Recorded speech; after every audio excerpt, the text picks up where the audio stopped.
5 ಲಕ್ಷ ರು ಹಣ ಕ್ಷಣಾರ್ಧದಲ್ಲಿ ದೋಚಿದ ಕಳ್ಳರು. ನಗರದ ಎಪಿಎಂಸಿ ಮಾರುಕಟ್ಟೆಯಲ್ಲಿ ಘಟನೆ.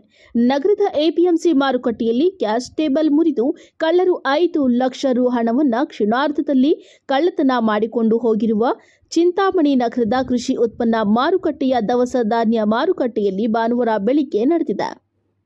ನಗರದ ಚೇಳೂರು ರಸ್ತೆಯಲ್ಲಿ ಕೃಷಿ ಉತ್ಪನ್ನ ಮಾರುಕಟ್ಟೆಯ ದವಸ ಧಾನ್ಯ ಮಾರುಕಟ್ಟೆಯಲ್ಲಿ ಇರುವ ಕೈಲಾಸ ಟ್ರೇಡರ್ಸ್ ಅಂಗಡಿಯ ಮಾಲೀಕರಾದ ಎಂಎಲ್ ರಾಮಕೃಷ್ಣಪ್ಪ ಅವರು ಭಾನುವಾರ ಸಂತೆ ದಿನವಾಗಿದ್ದು ಹೆಚ್ಚಿನ ಮಂದಿ ಅಕ್ಕಿ ಖರೀದಿಗೆ ಬರುತ್ತಿದ್ದು, ಬಂದಿದ್ದ ಗಿರಾಕಿಯೊಬ್ಬರಿಗೆ 2 ಮೂಟೆ ಅಕ್ಕಿಯನ್ನ ಮಾರಾಟ ಮಾಡಿದ ನಂತರ ಪಕ್ಕದ ಅಂಗಡಿಯಲ್ಲಿ ತನಗೆ ಬೇಕಾದ ಅಕ್ಕಿ ಖರೀದಿ ಮಾಡುವ ಸಲುವಾಗಿ ಅಕ್ಕಿಯನ್ನ ನೋಡಲು ಹೋಗಿ ಬರುವಷ್ಟರಲ್ಲಿ ಅಂಗಡಿಯಲ್ಲಿ ಬೀಗ ಹಾಕಿದ್ದ ಕ್ಯಾಶ್ ಟೇಬಲ್ನ ಡೋರ್ ಬಾಗಿಲು ಮುರಿದು ಕಳ್ಳರು ಕ್ಷಣಾರ್ಧದಲ್ಲಿ 5 ಲಕ್ಷ ಹಣವನ್ನ ದೋಚಿ ಪರಾರಿಯಾಗಿದ್ದಾರೆ ಎಂದು ಭಾನುವಾರ ಸಂತೆಯಾಗಿರುವುದರಿಂದ ಇಲ್ಲಿನ ಎಪಿಎಂಸಿ ಮಾರುಕಟ್ಟೆಯಲ್ಲಿ ಪ್ರತಿಯೊಂದು ಅಂಗಡಿಯಲ್ಲಿ ಲಕ್ಷಾಂತರ ರು ಹಣದ ವ್ಯವಹಾರ ನಡೆಯುತ್ತಿದೆ. ಅದೇ ರೀತಿ ಕೈಲಾಸ್ ಟ್ರೇಡರ್ಸ್ ಮಾಲೀಕರು ಎಂದು ಮಾರಾಟ ಮಾಡಿದ್ದ ಅಕ್ಕಿಯ ಹಣವನ್ನ ಕ್ಯಾಶ್ ಟೇಬಲ್ನಲ್ಲಿ ಇಟ್ಟಿರುವುದನ್ನು ಗಮನಿಸಿರುವ ಖತರ್ನಾಕ್ ಕಳ್ಳರು ಈ ಕೃತ್ಯ ಎಸಗಿದ್ದಾರೆ.